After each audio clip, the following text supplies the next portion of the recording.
Hello aspirants and welcome back to the GK Insights, and today we are going to discuss about the Bahmani Empire. So in the previous video we had discussed about the Vijayanagar Empire and the Rashtrakutas, and now we are going to discuss about the Bahmani.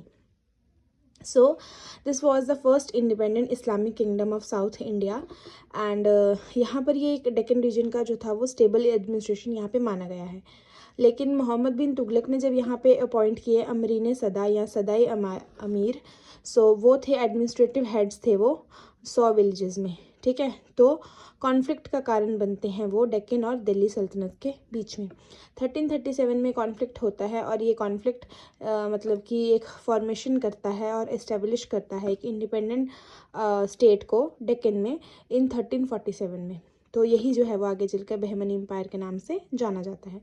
और इसकी जो capital है वो है गुलबर्ग. ठीक है, important है.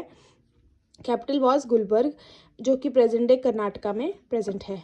और ये इसका जो इस्टेब्लिशमेंट करते हैं वो कौन है? अलाउद्दीन हसन बहमन शाह.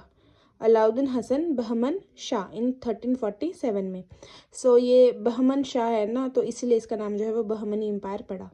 और इसको अलग से नाम दिया गया है एक हसन गंगू. ये बहुत इंपॉर्टेंट है, क्वेश्चन पूछ लिया जाता है.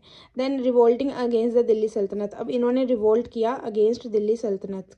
ठीक है, और इसमें इन्होंने अपना किंगडम स्ट्रेच किया north to south from Wainganga river, जहाँ पे जो टोटल थे इनके 14 बहमन्स जो वे सुल्तान्स थे. ठीक है, और इनके रीजन में पूरे के पूरे एम्पायर में डायनेस्टी में इनके 14 बहमन सुल्तान्स रहे हैं. और ये जो एम्पायर था वो कांस्टेंट कॉन्फ्लिक्ट में था विजयनगर के साथ. और विजयनगर पे कंट्रोल करने के लिए फिरोज शाह ने इन्वेड किया था विजयनगर को और डिफीट किया था कृष्णदेव राय को. ठीक है, कृष्णदेव राय को इन्होंने डिफीट किया था.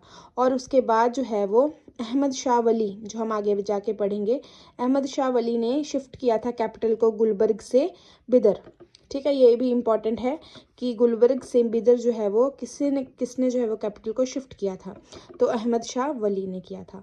अब जो बहमनी एम्पायर है अपने जीनत पे था जब वहाँ पे रूल कर रहे थे मोहम्मद गवान, मिनिस्टर ऑफ द एम्पायर. ये एम्पायर का जो मतलब रूलर था ना, उसका एक मिनिस्टर था, तो महमूद गवान. ठीक है, उसके टाइम पे बहमनी एम्पायर जो है वो अपने पीक पे था. देन कलीमुला जो है वो लास्ट किंग माना गया है बहमनी डायनेस्टी का. ठीक है, तो ये हमारा थोड़ा सा इंट्रोडक्टरी पार्ट था. अब हम इसके नेक्स्ट पढ़ेंगे इसका पॉलिटिकल हिस्ट्री. ठीक है, अब पॉलिटिकल हिस्ट्री की बात करते हैं अगर, तो राइवलरी रही है इनकी विजयनगर किंगडम के साथ और over the fertile reason of Raichur Doab हमने पहले भी विजयनगर एम्पायर में भी कंप्लीट किया था कि यहाँ पे जो है वो बहमनी एम्पायर के साथ ये राइवल्स जो हैं वो रहे हैं. देन कैपिटल थी गुलबर्ग. ठीक है, रीनेम्ड एज हसनाबाद जो है इसका रीनेम किया गया. और जो इनका फाउंडर था अलाउद्दीन हसन गंगू बहमन शाह, उसको हसन गंगू के नाम से भी जाना जाता था. Then he was an Afghan adventurer. ये एक अफगानी एडवेंचरर था. अब डिवाइड किया इसने रीजन को 4 प्रोविंस में.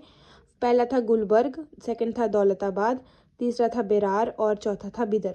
ठीक है, गुलबर्ग, दौलताबाद, बिरर और बिदर. देन जो कि आज का है मतलब कि मॉडर्न डे में आंध्र प्रदेश, कर्नाटका और महाराष्ट्र जो है वो बहमनी किंगडम के ही पार्ट रहे हैं. देन ऑफिशियल लैंग्वेज अगर बात करें तो पर्शियन थी, और लोकल लैंग्वेज का भी यूज़ होता था जैसे कि उर्दू, दक्कनी, मराठी, तेलुगु एंड कन्नड़ा. ठीक है, यहाँ पे कॉमन यूज़ की जाती थी लोकल लैंग्वेजेस भी, लेकिन ऑफिशियल लैंग्वेजेस कौन सी थी? Persian.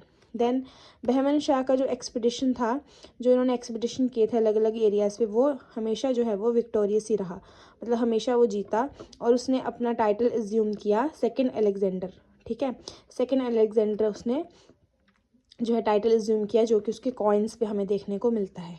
Then he defeated Bukka one of Vijayanagar and Kapaya Nayakas of Warangal. ठीक है, बुक्का फर्स्ट को ये हराता है विजयनगर से जो रिलेटेड है, और कपिला नायका को है वरंगल के जो हैं वो उनको भी ये डिफीट करता है. So that's all for today. In the next video we are going to discuss about the next ruler of Bahmani empire. And do share, like and subscribe. Thank you. Follow for more.